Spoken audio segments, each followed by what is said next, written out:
Hello everyone, and welcome back to another trip to the Purveyor in Fallout 76. As always, we'll spend 1,000 Scrip on 10 3-star ranged legendary weapons. We'll talk about what makes them good, what makes them bad, what makes them in between. And as always, if you enjoy videos like this and you want to see more, do go ahead and subscribe, hit the like button, leave a comment, follow me on Twitter. There's always a lot more to come on the channel. Just a quick update over the next few weeks due to some personal things and recovering from injuries and all kinds of things like that. You may see a little less content from me than you normally do. Rest assured, everything is okay. We will be back to normal before too long, but just wanted to give people a heads up there that there might not be quite as much action as usual, but there's still plenty more planned for the future. So without further ado, let's jump in and see what we can get today. And our first roll of the day, everybody's favorite effect, Stalkers. We have a Stalkers Gauss shotgun with 25% damage while aiming, and a VATS critical meter that fills 15% faster. So those of you who have seen these videos before know that my opinion of the Stalkers effect is very low. I love the idea of a special stealth effect. I just don't think this is it. If you're not in combat, basically you get double VATS accuracy at 50% more AP cost. That's pretty pointless. If you've got a high perception build, and you're positioning yourself right, you've got all the accuracy you need, so that's kind of a pointless thing. This is also a weapon that you can't put a suppressor on, so you can't really stay sneaky with it, so you're really only going to get a couple shots from stealth, so really just not a great effect on this weapon at all. I would love to see that effect be changed to some kind of really staggering stealth multiplier if you are hidden. I think that would be a really interesting playstyle change for stealth players, but the way it currently stands, it's pretty much useless.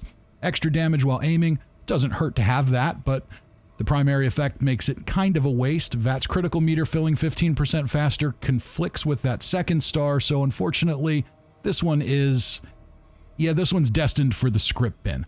Let's see what else we can do today. Our next weapon is an anti-armor black powder rifle, replenishing action points with each kill, and VATS critical meter fills 15% faster. So this one's a bit of an improvement, at least in terms of effects. I'm not a huge fan of the black powder weapons in general. They're fun to use, but really only for a short time. They take so long to reload that you pretty quickly find out they're just not that good. They're fun in a pinch every now and again just for some laughs, but beyond that, I just don't see you really relying on these unless you're glitching them, then maybe, but other than that, I'm just not a huge fan of them for everyday gameplay. With that said, the anti-armor effect is generally very good. It's good here too. Yes, this is a high damage weapon, so you don't need as much of that. You're penetrating armor pretty well without it, but still not a bad thing to have. Replenishing AP on each kill, that certainly doesn't hurt, and a VATS critical meter that fills 15% faster. It's a solid combo of effects. I just don't love the weapon it's on. So yeah, so solid rolls. Not an amazing weapon. Let's see what else we have. And it's a Goremands Tesla rifle with VATS critical shots doing more damage, and hits have a chance to generate a stealth field. So here, yeah, these are all kind of duds in my opinion. I'm not a huge fan of the Goremands effect most of the time. The one time I do see it being useful is if you are a mid-level player, maybe in the 30s to 60s range, where you don't really have your build perfected, you don't have a ton of great weapons and choices to make. So the Goremands effect, while it's not a really high damage effect, it's only 24% extra damage if your hunger and thirst meters are both full. So it's not a lot of damage, but it's still a little bit of something, and it's an easy thing to do. You don't really have to have a build specializing in that if you don't want to. So it's a way for a mid-level player who doesn't have a perfect build to still do a little bit of something while they're working to perfect things. So that's not bad. VATS critical shots doing more damage on a weapon like this is fairly pointless. This is very much a spray and pray kind of weapon. I don't really see you using this in VATS all that much. Hits having a chance to generate a stealth field is kind of interesting. Maybe that can keep you hidden, but I don't really think so. It's a fairly loud weapon, as is this Aristocrat's 44 pistol, with the last shot effect, which has a 25% chance to deal double damage and extra perception. Aristocrat's effect is pretty interesting here. To me, I think the only way to really make pistols viable is to run them at low health, but if you don't want to do that and you don't want to make other sacrifices in your build, then the Aristocrat's effect can be really useful. It's a 50% damage buff if you're over 29,000 caps. That's the equivalent of Junkies. So very effective effect, if you will. But, it's still on a pistol, so not amazing there. We've got the last shot effect here, which I'm not a fan of on most weapons. Not a huge fan of it here either, but at least this is a weapon that only holds 6 rounds, so you may occasionally see it trigger. So that's better than nothing, I suppose. Extra perception is going to help with your VATS targeting, so that's not a bad thing. Chances are, if you're running revolvers, you're probably going to have VATS criticals built into your build, so a little bit there helps. Kind of a meh roll. And now we've got a Suppressor's Gauss rifle with limb damage and extra perception. So here's another one that I'm just not a huge fan of. The Gauss rifle deals pretty high damage. If you're running a sniper build and you want to run something like this, chances are for everything but bosses and maybe super mutant behemoths and scorch beasts, you're going to be killing pretty much everything in one headshot. So the Suppressor's effect is fairly pointless here because your target's going to be dead. You will suppress it with murder. That is a much more effective way of preventing your enemies from damaging you, because, they're going to do 0% damage once they're dead rather than 25% less. So that's good, but it makes the Suppressor's effect fairly pointless. It does the same thing with limb damage. If your enemy is dead in one shot, it doesn't really matter if you crippled the limb first. Extra perception will help you with VATS targeting, which can be good. Unfortunately, the other effects are fairly pointless on a weapon like this. The weapon itself is fine. Gauss rifle's great. No problem there. Just not a good effect combo for this one. Let's keep moving along. And our next roll is... Ooh, ouch. Ooh, this one's pretty ugly. We've got an Assassin's 44 pistol with the last shot effect again and extra agility. So the Assassin's effect, not one of my favorites. Extra damage to humans, 50% damage to a specific type of enemy can be useful, but humans are really squishy to begin with, so I don't know how much of that extra damage you really need here. The last round in the magazine with a 25% chance to deal double damage. Most weapons, I view that as totally useless. On this one, it's only 6 shots before you have to reload, so you may occasionally see that trigger, which can be useful, but hardly predictable. It's not something you're going to build your playstyle around, so I don't think you're going to get a whole lot out of that.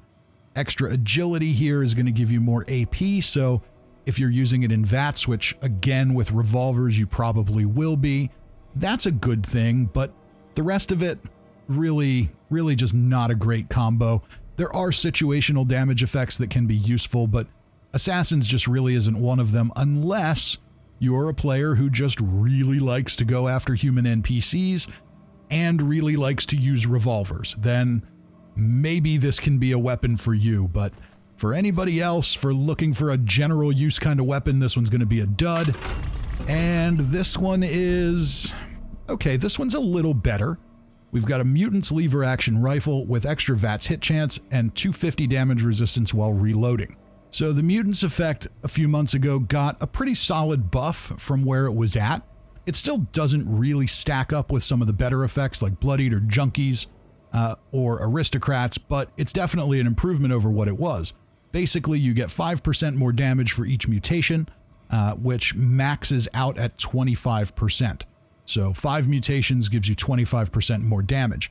Now, that's weak compared to other effects, but there's also really no sacrifices there. If you're a higher level player, chances are you've got more than 5 mutations, so it's kind of free 25% damage, so that's not bad.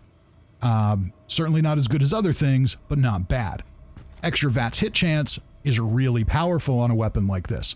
This allows you to target weak points much more effectively, so you can do headshots, target bellies on Deathclaws, target the places you need to target on other enemies where you do damage bonuses. So make no mistake about it, extra VATS hit chance isn't just making it easier to hit in VATS. It really is a damage buff, and it's a pretty powerful one.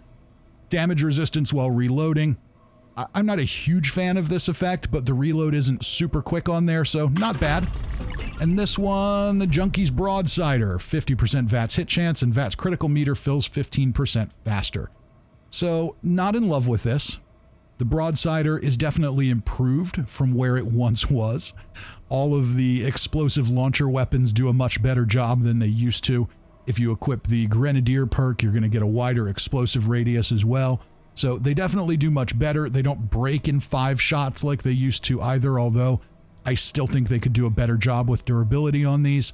The Junkies effect, if you're already running a Junkies build, maybe you can have some fun with this. VATS hit chance.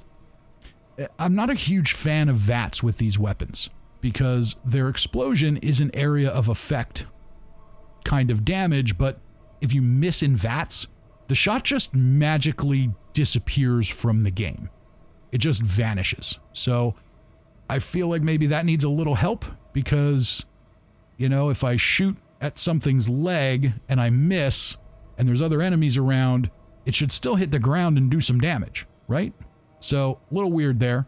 VATS critical meter filling 15% faster. Doesn't hurt. It can get you more guaranteed shots in VATS. I'm just not sure how much anybody's really using a Broadsider in VATS. Maybe that's a misconception on my part. If you're a Broadsider user and you use it in VATS, let me know in the comments. Maybe that's just something that I don't have a great perspective on.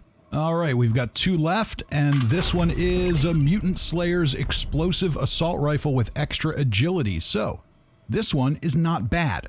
The Mutant Slayer's effect, while certainly not as desirable as Bloodied or Anti-Armor or Junkies or any number of other effects, is one of the more useful situational damage effects, especially if you're a full health player.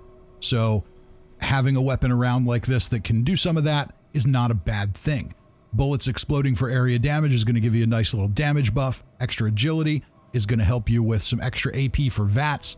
And in my opinion, and I think I'm probably in the minority on this opinion, but in my opinion, I like the assault rifle. I think it's got a cool, unique design. I still wish we had the old assault rifle from Fallout 3. I think that would be cool if we had both. But this one's kind of interesting, but it's more interesting in that it's just kind of fun to use. It's got really low recoil. It's got a decent fire rate, super fast reload speed. The one thing I think they could do to improve it is make it shoot 5mm instead of 5.56. I think that would make more sense. Plus, they kind of designed it to work with power armor, which is more of a heavy gun thing. And it would kind of make some sense if that sort of synced up with the minigun ammo. Anyway, I digress. What we have here is a pretty decent weapon. If you've got a commando build, you're going to do fine with it. It's not as powerful, certainly, as a fixer or a handmade, but you don't really need that. If you've got yourself a good stealth commando build, you can rock pretty much any commando weapon and do just fine. Mutant Slayer's effect is useful. There's plenty of times you're going to go after super mutants, whether that's farming West Tech or daily ops or doing events and things like that. It's highly predictable. So very useful effect. So yeah, all in all, not bad. Not amazing, not the kind of thing we come here for, but overall, not a bad roll. We've got one more. Let's see if it's any good. And our final roll of the day is a Bloodied grenade launcher with 25% damage while aiming, and our hits have a chance to generate a stealth field. This one's kind of intriguing. So Bloodied is pretty much always good. You're going to get more damage from Bloodied than anything else. Extra damage while aiming is going to give you another little buff on top of that, which I think is good for a weapon like this because like other launcher weapons, they're weird in VATS. So free aiming this I think is okay. You might use this more as a hipfire weapon, but this gives you a little buff for choosing to aim down the sights. And the one I think is interesting here is your hits have a chance to generate a stealth field. This isn't really a quiet weapon. It's not really a sneaky weapon. So maybe if you can use it from a little bit of distance and get that stealth field, maybe that's enough to keep you hidden. And if it is, maybe you can take advantage of some sneak attack multipliers as well, which could make this a really powerful weapon. I don't know how effective that is. Maybe that's something we'll test out on a stream some night and see how that works. But overall, this one seems like a pretty good roll. I don't do a lot with explosive launcher weapons myself, so I can't really speak to how effective it is, but the combo looks good, and I think it would fit that playstyle well. Here again, it's not something I do a lot, but if you do, let me know in the comments. What do you think? Was this a really good roll? It looks like a really good roll, but maybe I'm wrong. Maybe it's not. Maybe it's garbage. Anyway, that's going to be our last roll for the day. As always with the Purveyor, you never know what you're going to get. Sometimes we get really good stuff. Sometimes we get a bunch of crap. Sometimes we get one or two things that are kind of mildly interesting, and I think that was how today's went. So we'll turn in some Scrip here and call it a day. I do hope you enjoyed this. If you did, remember, go ahead and subscribe, leave a like, leave a comment, follow me on Twitter for updates. There's always more coming on the channel. Like I mentioned at the beginning, the next few weeks are going to be a little complicated for me in my personal life, so probably won't see quite as much activity here as usual. But after that, once we get into December, things should get back to normal, at least for the most part. So I thank you all for watching. I hope you enjoyed this, and I hope I see you all next time.